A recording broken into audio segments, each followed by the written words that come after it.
Selamat sore Hardliner. Jumpa lagi bersama Timo Ardante ya di kesempatan sore hari ini. Seperti biasa Hardliner, hingga 1 jam ke depan Anda akan mendengarkan program Parenting with Heart, menginspirasi Anda bagaimana mengasuh anak dengan hati. Pasti kita akan membahas seputar permasalahan keluarga nih Hardliner ya, mulai dari latar belakang, kemudian penyebabnya, dampaknya, serta pencegahannya seperti apa. Nanti kita akan bahas tuntas di program Parenting with Heart. Nah, kali ini Hardliner kita akan membahas tentang tema kita, bagaimana membangun komunikasi yang positif dengan anak. Apa yang harus kita lakukan? Nah, untuk itu kita akan bersama narasumber kita yang saat ini sudah terhubung melalui online. Jadi siaran kita selain bisa didengarkan di radio, Anda juga bisa melihatnya langsung melalui live streaming di channel kita di Heartline Network. Kita akan segera menyapa Ibu Zivora Triwardani, CPC, CCP, NLP Coach, dan juga sekaligus tim parenting dari Yayasan Busur-Mas. Selamat sore, Bu Zivora.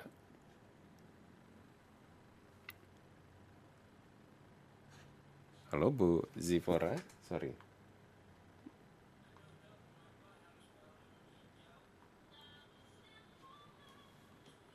Bu Zivora. Halo Bu Nah, baru ada Nah, suaranya. Tadi nggak ada suaranya. tadi nggak ada ya, biasa sedikit kendala teknis ya Bu. Ya Bu Ah, Zivora, seperti apa nih Bu? Kali ini kita akan membahas tentang bagaimana membangun komunikasi yang positif dengan anak. Waduh nih, ternyata komunikasi macam-macam Bu ya. Berarti kalau misalkan ngobrolin tentang positif, berarti ada juga yang negatif nih Bu. betul, betul Hmm. banget. Jadi kalau kita mau ngomongin tentang komunikasi, kita mesti tahu dulu ya kalau Hmm. komunikasi itu bisa berjalan kalau dua arah, benar nggak? Hmm. Hmm. Hmm. Hmm. Jadi kalau cuma satu arah, artinya kita monolog gitu. Kita bukan komunikasi, kita hanya menyampaikan apa yang menjadi apa yang kita inginkan gitu atau apapun gitu. Nah, kalau kita ngomongin tentang komunikasi, artinya kita berbicara dua arah. Ada yang berbicara, ada yang mendengarkan, dan kalau ada yang lain berbicara, kita mendengarkan. Kira-kira seperti itu. Dan ternyata komunikasi ini ada macam-macam. Ada komunikasi yang positif, dan ada juga komunikasi yang negatif, yang tanpa kita sadari, orang tua ke anak itu sering melakukan, sehingga anak nyontoh nantinya gitu. Hmm. Hmm. Nah, padahal kan setiap hari kita komunikasi loh Bu dengan anak kita. Dek, udah makan belum? Dek, ayo bangun sekolah gitu. Itu komunikasi Hmm. bukan sih Bu? Sebenarnya itu bisa termasuk komunikasi ketika yang Hmm. kita ajak ngomong itu merespon atau mendengarkan kita. Hmm. Tuh, tapi kalau misalnya balik lagi ketika kita cuma ngomongnya satu arah gitu kan, ya artinya itu bukan komunikasi, itu hanya Ah, sekedar kita berbicara aja gitu. nah atau itu mungkin perintah Bu ya? Kalau cuma satu Ya. arah monolog Hmm. gitu ya? Nah, benar banget itu cuma Hmm. perintah dan Hmm. itu nggak apa ya kalau kita ngomong nggak jadi komunikasi karena kalau kita bilang komunikasi itu ya berarti ada hal-hal yang kalau kita ngomong ada hal-hal positif, ada Hmm. atau negatif yang kita sampaikan dan ada responnya gitu. Nah, dan itu baru bisa dikatakan komunikasi berarti ketika ada Betul. respon, berarti benar-benar Hmm. ngobrol ya istilah. Ngobrol itu Hmm. bukan komunikasi atau belum tentu komunikasi Bu kalau ngobrol. Kalau ngobrol itu bisa ya itu selama ada respon ya Ah, berarti berarti masuknya komunikasi. komunikasi. Ah, berarti memang Ngobrol itu kalau cuma satu arah ya ngobrol juga namanya gitu. ngobrol aja gitu ya. Nah, ketika berbicara Hmm. tentang komunikasi tadi nih Bu, kan ada negatif ada positif. Nah, komunikasi Hmm. positif itu apa sih Bu? Komunikasi positif.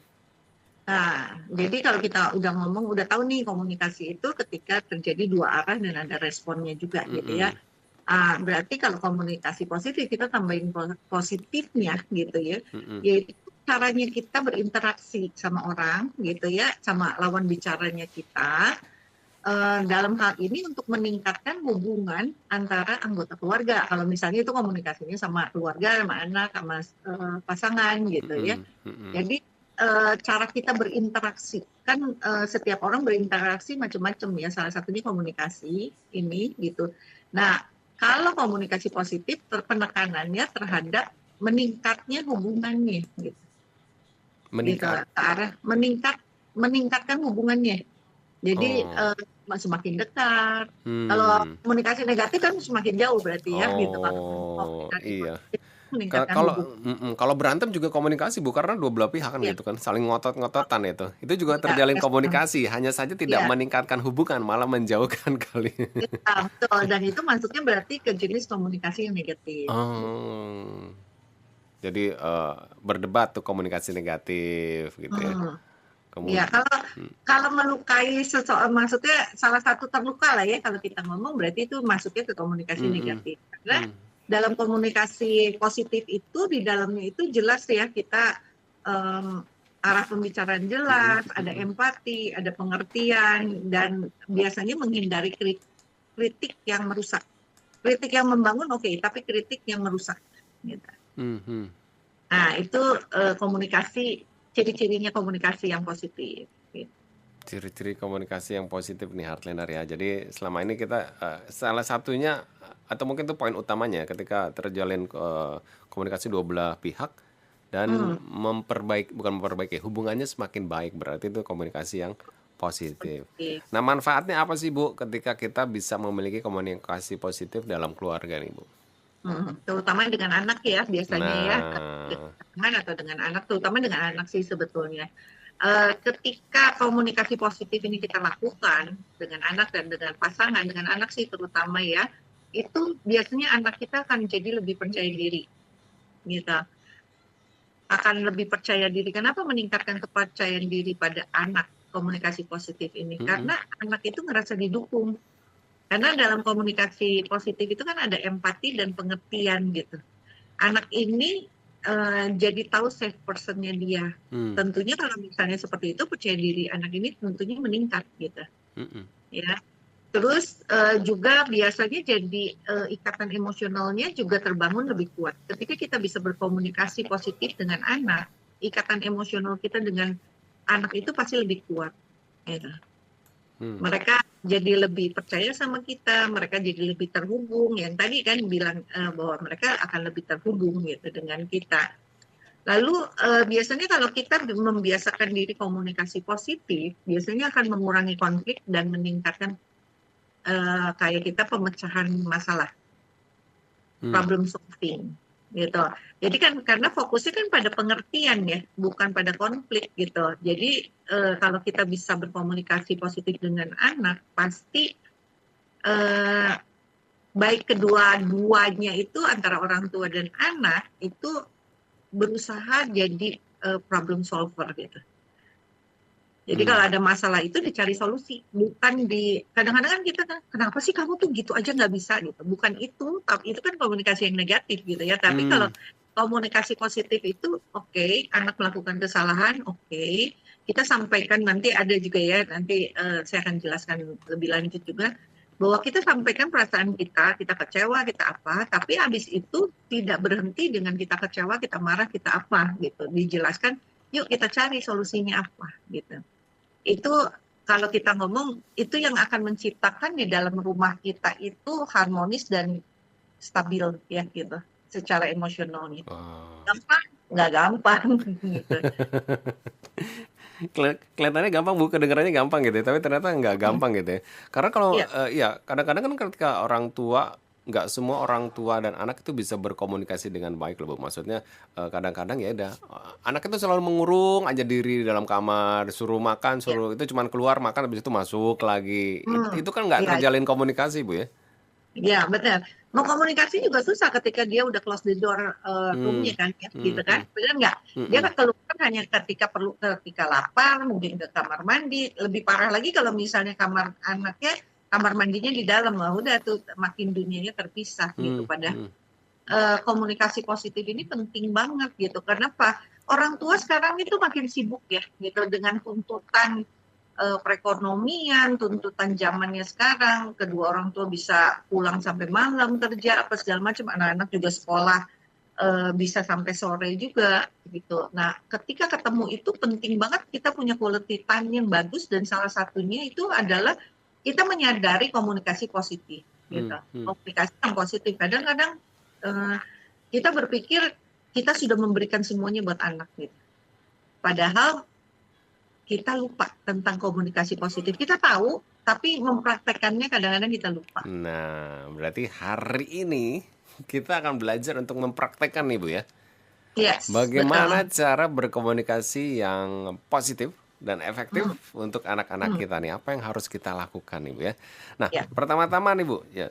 Hmm. Apa nih yang harus kita lakukan? Berarti sebelum kita memulai komunikasi ini, kita juga harus mengetahui dulu nih sebenarnya kondisi di keluarga kita, komunikasi kita dengan anak kita ini sudah baik atau belum gitu mungkin ya. Harus ada Hmm, checklist-checklistnya betul. nggak sih, Bu? Hmm, betul. Jadi kita mesti tahu dulu prinsip-prinsip dari komunikasi yang efektif itu kayak gimana sih gitu. Hmm. Kita kadang-kadang berpikir bahwa kita udah komunikasi dengan baik, kita ini udah itu, tapi memenuhi prinsip komunikasi efektif nggak ya? Kita cek ya satu-satu ya.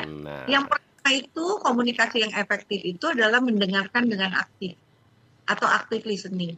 Kita udah lakukan nggak? Active listening itu bukan cuma mendengarkan dengan telinga. mm-mm, Kita mendengarkan dengan mata, kita mendengarkan dengan mulut kita, dan kita mendengarkan dengan perasaan dan pikiran kita gitu. Nah itu yang susah gitu. mm-mm, Kadang-kadang kita pikir cuma mendengarkan dengan telinga aja gitu, tapi active listening itu bukan seperti itu gitu. Active listening itu ketika kita juga bisa mendengarkan dengan mata, terutama dengan mata. Maksudnya apa nih mendengarkan dengan mata? Pasti kan gitu ya. Nah, mendengarkan kan dengan telinga, Bu, bukan dengan mata, Bu. ya seperti itu. Padahal kita ini ada yang verbal dan non verbal, betul Mm, kan? mm, mm, mm.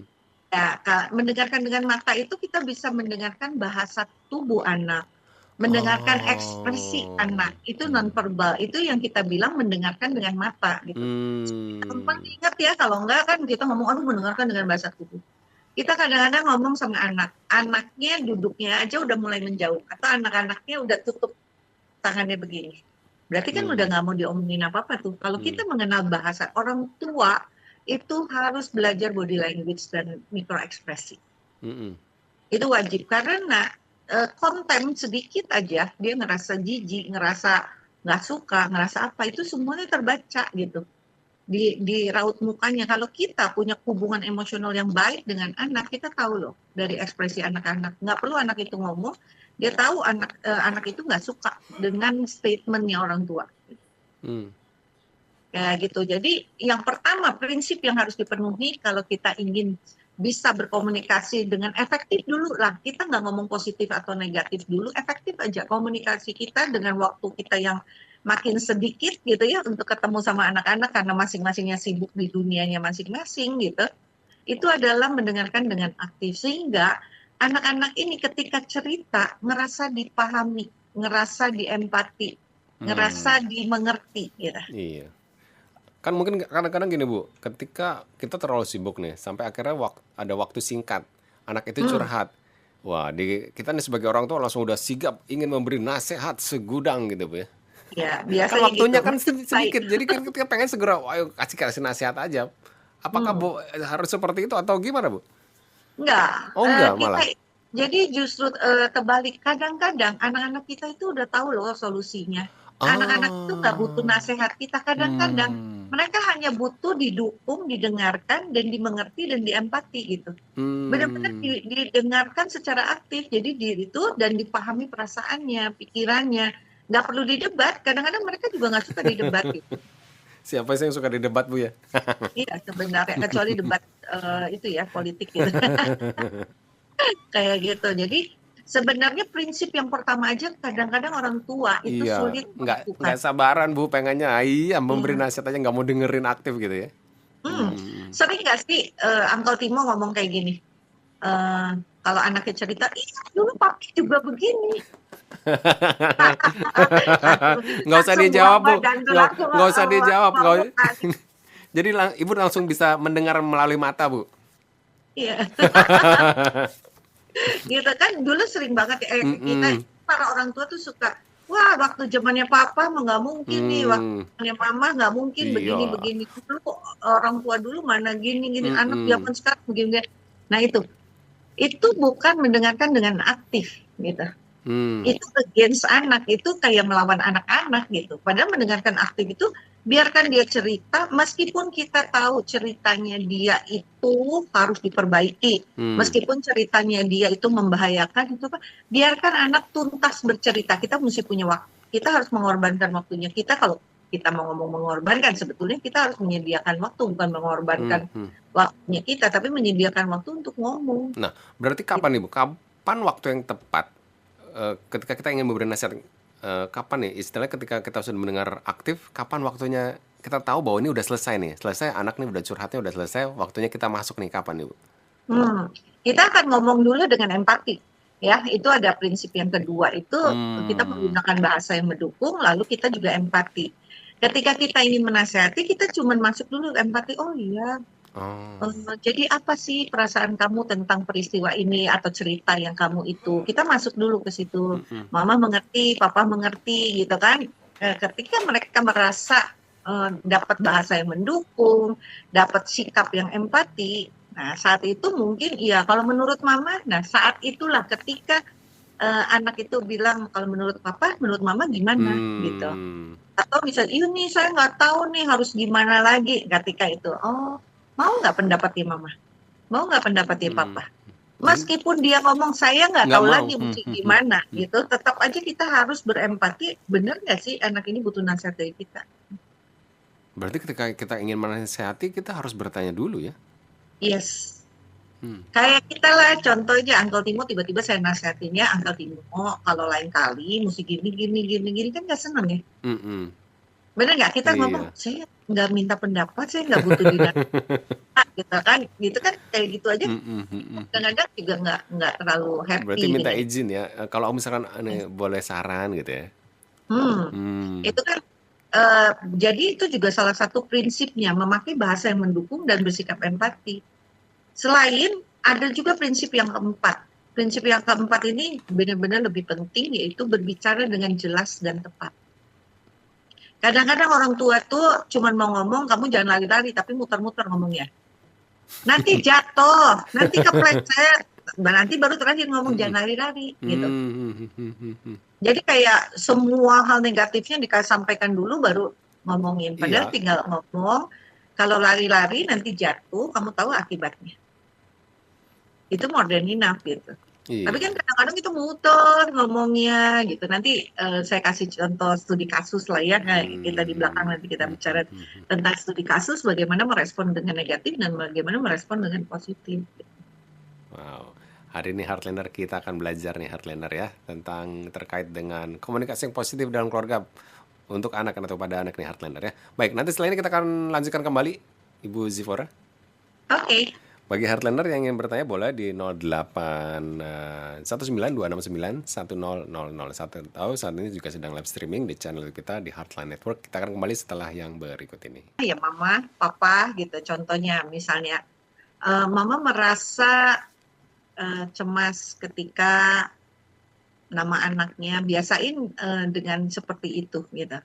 Jadi biasakan dengan mengungkapkan. Jadi jangan bilangnya ya semua orang juga gitu, kadang-kadang gitu kan. Semua orang gitu mengeneralisasi enggak gitu. Tapi kita ke I subject-nya gitu. Jadi I subject itu atau I statement itu kita lebih bicara tentang mama kok merasa cemas ya ketika kamu pulang malam atau ketika kamu pergi dengan naik motor misalnya gitu atau apapun gitu. Jadi dimulainya dengan apa yang kita rasakan gitu. Ya, jadi nggak sembarangan gitu.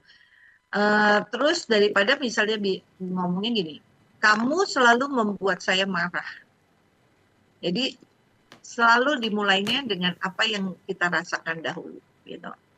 Nah, yang kedua itu adalah teknik komunikasi yang efektif. Yang kedua adalah berikan pujian, gitu. Berikan pengakuan kepada anak atas hal-hal positif yang mereka lakukan, meskipun itu hal-hal kecil gitu. Misalnya, oh biasanya anaknya nggak suka beresin tempat tidur, tahu-tahu hari ini dia beresin tempat tidur. Nah, itu saatnya kita memuji gitu. Kita saatnya memulai teknik komunikasi yang efektif, komunikasi yang positif gitu.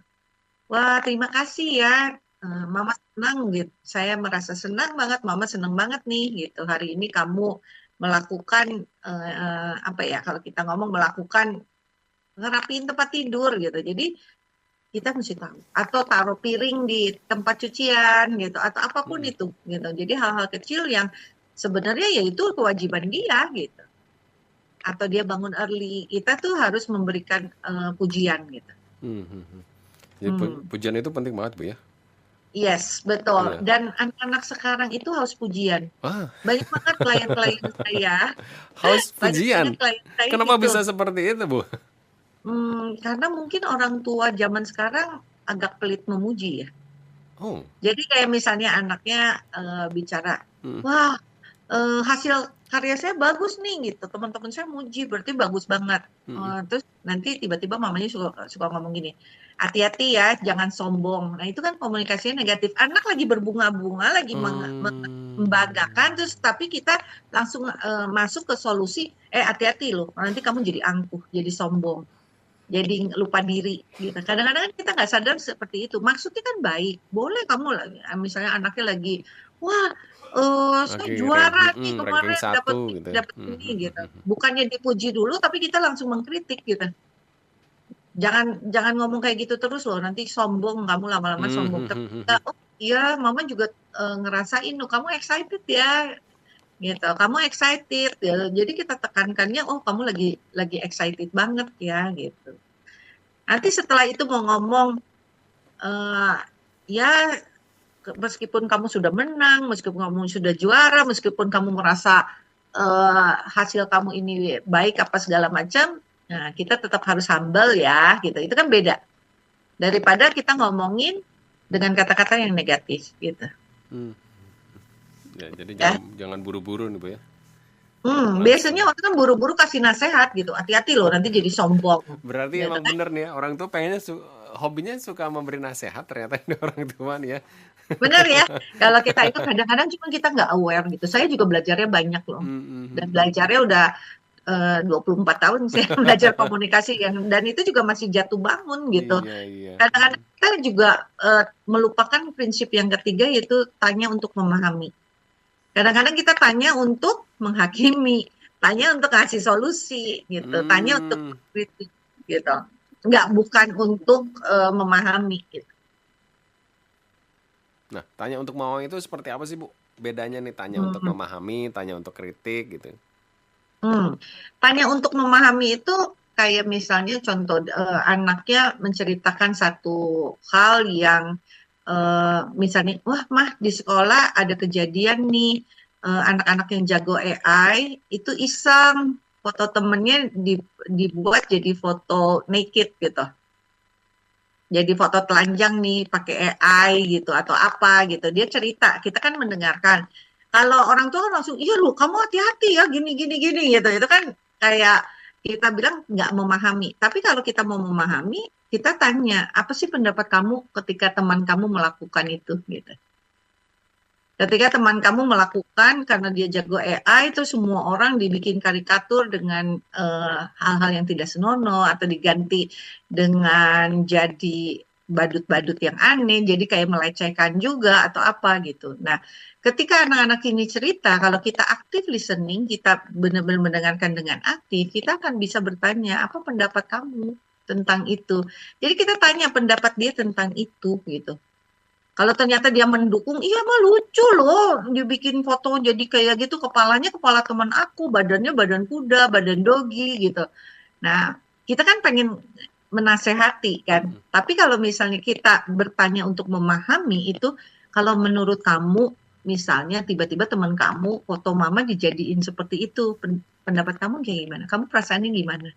Gitu. Atau foto kamu dijadiin kayak gitu, badannya badan kikong, mukanya muka kamu perasaannya gimana gitu. Memahami. Kalau misalnya jawaban anak itu Mmm. negatif, iya nggak apa-apa, mau lucu aja. Tapi kalau mama yang digituin, kamu tetap merasa lucu. Nah, kita langsung tanya untuk memahami apa sih pendapatnya dia, apa sih yang ada di pikirannya dia gitu. Sehingga kita juga kalau mau nasehatin nggak salah nasehatin gitu. Kita tahu Mmm. dulu, kita paham dulu dari ceritanya dia, dari semua statementnya dia itu arahnya kemana. Kan Mmm. kadang-kadang ada anak-anak yang memang bercandanya keterlaluan ya gitu. Mhm. Dan kita pengennya nasehatin kan buru-buru gitu. Ya jangan buru-buru hardliner ya, mulai hari ini jangan buru-buru menasehati, tapi harus memahami nih ya. Ya betul, betul Mhm. banget ya. Nah, setelah kita mengetahui ini semua tekniknya, Bu, kita juga pengen Hmm. nih, gimana sih cara latihannya, Bu? Kadang-kadang teorinya gampang nih kedengarannya, tapi pas prakteknya nih, waduh, harus dilatih nih, Bu. Iya benar, harus dilatih karena kita punya prinsip gini, punya prinsipnya bisa karena biasa. Pernah dengar nggak? Mm-mm. Orang bisa karena biasa. Berarti yang pertama kalau kita punya prinsipnya bisa karena biasa itu adalah kita mesti role play, bener nggak? Kita lakukan gitu. Kita ajak anak-anak kita berlatih cara komunikasi yang positif itu seperti apa dengan role play. Dengan role play Mm-mm. itu juga membangun suatu hubungan. Misalnya kita, yuk kita bikin satu cerita drama deh, gimana Mm. anaknya begini harus komunikasinya seperti apa, ngomongnya seperti apa, ekspresinya seperti apa, bahasa tubuhnya seperti apa. Jadi sebenarnya latihan komunikasi yang efektif, yang positif ini bisa dilakukan dengan cara role play gitu. Gitu latihan aja. Jadi kayak misal lagi di mobil gitu ya kan kadang-kadang masing-masing kalau pakai supir masing-masing sibuk di gadget kan gitu. Nah sekarang coba kita latihan yuk belajar komunikasi yang lebih efektif itu seperti apa nih gitu. Seperti itu. Lalu yang kedua bisa latihan dengan refleksi harian gitu. Apa tuh contohnya? Setelah interaksi kita luangkan waktu biasanya sebelum pada tidur gitu luangkan waktulah 30 menit gitu dengan berdiskusi gitu. Apa sih yang udah berjalan baik nih dari komunikasi cara mamah bicara gitu. Tanya pendapatnya mereka Mhm. gitu. Nggak perlu lama-lama, kadang-kadang 15 menit, cuman tanya aja sama anak, kadang-kadang 5 menit juga cukup gitu. Gimana nih hari ini kamu ngelihat ada perubahan nggak gitu ya di komunikasinya mama atau papa gitu. Apa kamu memahami nggak apa yang kita lakukan, apa yang kita bicarakan tadi gitu. Jadi ada refleksi harian. Prinsipnya itu bisa karena biasa gitu. Berarti memang harus dilatih nih Bu ya. Iya, Kalau betul banget misalkan harus anaknya dilatih. nggak mau ikut latihan, selama ini juga mungkin ada kendala-kendala gitu dalam komunikasi nih gimana Hmm. nih Bu? Kadang-kadang ya nggak mau latihan itu karena udah ngerasa gini loh anaknya, aduh males banget kan ngomong sama mama. Males banget nih ngomong sama papa, ujung-ujungnya nanti papanya tantrum atau Mhm. papanya eh, Marah-marah. bisanya cuma marah nantinya Mhm, atau mhm. nggak cukup sabar untuk mendengarkan ceritanya. Dan hati-hati ketika kita tidak melakukan komunikasi efektif yang positif ini, mereka akan mencari bisa berkomunikasi dengan orang lain yang salah. Kalau ketemu orang yang tepat, oke. Tapi kalau ketemu orang yang nggak tepat, nah itu yang kita Waduh. harus hindari. Bukan hanya hubungannya orang tua dan anak aja jadi menjauh, tapi kadang-kadang bisa sampai berbahaya ketika dia menemukan, ya kalau kita ngomongnya, menemukan apa yang nggak seharusnya terjadi. Bahaya itu Bu. Betul, Bahaya. bahaya banget gitu. Dan itu kan udah di luar kontrolnya kita ya kalau itu Hmm. terjadi gitu. Makanya harus kita persiapkan ini Bu ya segala sesuatunya. Baik, nanti setelah Hmm. ini kita akan lanjutkan lagi Bu terkait dengan kalau misalkan terjadi konflik apa yang harus kita lakukan ini Bu ya. Kemudian juga contoh-contoh Hmm. masalah yang terjadi pada orang tua dan remaja dan anak-anaknya ini Bu ya. Betul Baik, banget. Heartlander untuk Anda yang bertanya boleh di 0819 269 1000 atau saat ini juga sedang live streaming di channel kita di Heartland Network tapi setelah yang berikut ini. Kita perlu melakukannya yang pertama adalah, kita perlu yang namanya tetap tenang ketika menghadapi konflik. Maksudnya gimana nih gitu, paling penting adalah kita menjaga ketenangan dan tidak bereaksi secara emosional saat terjadi konflik, gitu. Ya, jadi, kita benar-benar menjaga emosinya kita ketika, terjadi konflik harus tetap tenang. Yang kedua adalah fokus pada solusi. Gitu ya. Alihkan pembicaraan dari masalah ke solusi. Karena kalau kita ngomongin masalah, problem, kesalahan, itu pasti akhirnya ujungnya adalah yang ada adalah BEJ ya, blaming, excuses, atau justifying gitu. Kayak gitu. Iya. Hmm. Kayak gitu dan tentunya ketika terjadi konflik, kalau kita mau komunikasi yang efektif itu beri ruang dulu. Jadi jangan dikejar dulu gitu. Kadang-kadang kan kita pengen cepat selesai masalahnya, pengen cepat tuntas karena kita sendiri kadang-kadang nggak punya waktu gitu. Mm-mm. Ya, bener ya, Iya. seperti itu. Jadi menghadapi konflik itu ternyata ada tekniknya juga gitu. Selain tetap tenang, fokusnya kepada solusi. Jadi nggak usah pikirin ya udah terjadi kan masalahnya gitu. Bukan Nextnya fokus ke kita masalah. apa? Mhm. Kadang-kadang kita malah fokus ke masalahnya. Kamu sih, aduh aku kira ayah udah kasih tahu. Nggak ngasih Iya, solusinya nih. betul. Hmm. Mhm, mhm. Benar, bukannya ngasih solusi, tapi malah yang ada Marahi gitu, ngomelin gitu. ben, iya betul banget gitu. Mhm. Nah, biasanya nih apa Hmm. aja sih Bu contoh-contoh kasus yang sering terjadi nih antara orang tua dengan anak, khususnya mungkin anak Hmm. remaja nih Bu? Ya biasanya tuh orang tua nggak memahami dinamikanya anak. Kalau anak remaja, kenapa sih anak remaja itu rebel gitu kan? Hmm. Misalnya kenapa sih suka melawan gitu? Karena memang kadang-kadang ada perbedaan perspektif antara orang tua dan anak gitu ya. Orang tua kadang-kadang mengutamakan keselamatan atau nilai-nilai tradisional atau stabilitas, sedangkan anak remaja mengutamakannya kebebasan, explore identitas, pengaruh teman sebaya gitu. Hasilnya ya perbedaan ini yang banyak menimbulkan ketegangan dan kesalahpahaman gitu. Ya, karena ada di dua dunia yang berbeda gitu. Yang lain misalnya kurangnya komunikasi.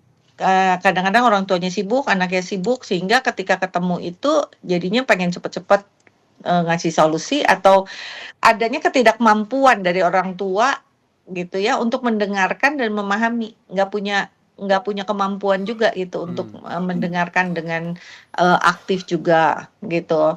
Dan kadang-kadang juga ada konflik nilai, perbedaan apa ya, pandangan ya kalau kita bilang gitu tentang moralitas, pendidikan dan gaya hidup, karena beda zaman kan, udah pasti Hmm. beda juga gitu. Benar-benar beda, dan tentunya yang ketiga adalah kebebasan yang terbatas. Orang tua seringkali merasa perlu membatasi kebebasan remajanya, sementara remaja Pengennya bebas. merasa pengen eksplor kan. Pengen Kalau eksplor. mereka tuh pengen eksplor, pengen nyoba segala macam gitu. Tapi menurut orang tua justru pas remaja ini kita mesti lebih ketat, mesti lebih disiplin, mesti lebih hati-hati, karena enggak nanti anak kita salah jalan gitu, Kebablasan gitu ya. kebablasan Mhm, gitu. mhm, mhm. Nah, Kita bisa lihat contoh kasus sih kalau mau. apa Misalnya, nih?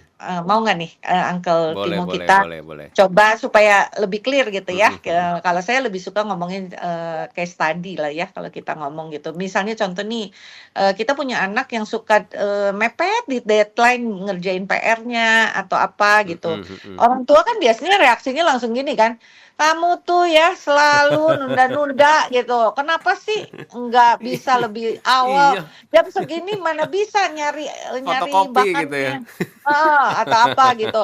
Aduh, ini sangat mengecewakan. Nah, anak-anak itu tidak butuh itu, karena anak-anaknya sendiri tahu gitu bahwa dia sudah melakukan kesalahan gitu. Nah, kalau kita menerapkan komunikasi yang positif, kita sebagai orang tua akan bicaranya seperti ini. Mama merasa khawatir ketika pekerjaan rumah kamu nggak selesai tepat waktu loh gitu. Hmm, Gimana nih kalau kita buat jadwal yuk, bagi waktu antara belajar, main game, sama hmm, mainnya hmm, kamu yang lain gitu. mhm, mhm. Pasti hasilnya akan beda pendekatannya gitu. Ketika kita mengungkapkan dulu perasaannya kita, bahwa kita tuh khawatir. Jangan mengungkapkan perasaannya, "Mama Oh, marah nih ngelihat kamu," gitu, bukan. Tapi lebih ke, "Mama agak khawatir loh," gitu. hmm, Jadi pemilihan kata-katanya itu juga harus kata-kata yang lebih positif dan mudah dimengerti oleh anak-anak mhm, sesuai umurnya gitu. mhm. Nah, Seperti itu. kadang-kadang gini Bu, ketika terjadi udah khawatir nih, istilahnya udah ngasih tahu nih dengan tidak marah-marah kita sebagai orang tua. Mhm, Tapi nextnya kita kan berharap anak itu tidak akan mengulangi kejadian lagi kayak kejadian yang sama. mhm, Ternyata diulangi lagi nih Bu, mepet waktu mhm. lagi. Waduh. Ya, karena kan kita harus mendampinginya itu juga, Hmm. kalau memang itu mau jadi suatu kebiasaan baik buat anak, kita butuh waktu 90 hari. Oh, Kita lakukan tuh nggak cuma 90. 21 hari Bu ya. Ternyata Ya, sekarang 90 sekarang hari itu nih. kalau memangnya udah pengen jadi budayanya anak itu Mhm. bahwa nggak menunda, 21 hari itu anak tuh baru aware. 60 hari itu baru acceptance, oh ternyata saya harus melakukan. Kalau udah lewat 90 hari, itu nggak usah disuruh lagi, kita udah kayak, itu tuh otomatis kayak body alarmnya udah jalan gitu, Oh, berarti 90 hari kayak sama dengan gitu. 3 bulan ya. Ya, kurang lebih 3 bulan. Kita melakukannya harus terus-menerus dengan cara, "Yuk, ngerah, ini udah mau deadline nih, mama khawatir," gitu. Jadi lebih lebih pemilihannya Hmm. seperti itu daripada kamu tuh selalu deadline melulu gitu kan. Nah, kan sekarang jam segini mau cari bahannya di mana, mau cari ininya di mana gitu, dan itu nggak akan merubah apapun gitu. Nah, Baik, contoh contoh lagi yang lain lagi nih misalnya, Bu. contoh kedua nih Hmm. ya, anak-anak remaja sekarang kan Sweet Seventeen-an gitu kan, pergi malam, apa segala macam. Kita nggak pengen kasih izin karena ternyata Sweet Seventeen-nya bukan hari Jumat malam atau Sabtu malam, tapi misalnya hari Minggu malam karena besoknya hari sekolah gitu kan, dan acaranya aja baru mulainya jam 7, setengah 8, berarti kan baru selesai jam 10, jam 11 malam, sedangkan kita tahu anak kita nggak akan bisa tahan gitu, seperti itu. Nah, gimana nih situasinya kalau kayak gitu? Reaksi negatifnya itu ya, kamu nggak boleh pergi lah besok hari sekolah, gimana nanti kamu nggak bangun, kita nggak tahu di luar sana gimana, aduh terus udah gitu ulang tahunnya di diskotik atau di klub atau di apa gitu kan, seperti itu kamu nggak tahu di tempat itu ada orang jahat apa enggak. Nah, itu kan anak langsung ngerasa, orang tuanya kok nggak ngerti ya gitu. Tapi kalau kita bisa menerapkan, kita bisa ngomong, "Aduh, mama paham sih kamu pengen pergi, apalagi ini teman baik kamu ya yang ulang tahun atau apa," gitu kan. Coba deh gitu, kekhawatiran ini, kita urai dulu yuk gitu, kira-kira gitu. Kalau kamu, eee misalnya kalau kamu pergi ini, nanti di sana ada siapa nih yang orang dewasanya siapa yang bertanggung jawab, "Oh iya Mah, itu ada, papa mamahnya, mereka akan stay sampai pestanya selesai." Nah itu kan ada solusinya, anak ini kan nggak akan itu, "Oh oke kalau gitu boleh nggak mama yang antar dan mama papa yang antar dan mama papa yang jemput nanti malam," gitu. Jadi ada solusi yang, kita tawarkan dan tanya pendapat anaknya gitu. Ya, biasanya kalau kita kan pengen ngelarang anak, ya udah larang aja tanpa kita ungkapkan apa sih alasannya kita melarang gitu. Nah, berarti memang harus step by step Ibu ya. Iya, betul. Nggak bisa Betul. langsung ujuk-ujuk lah istilahnya, ujuk-ujuk marah, ujuk-ujuk.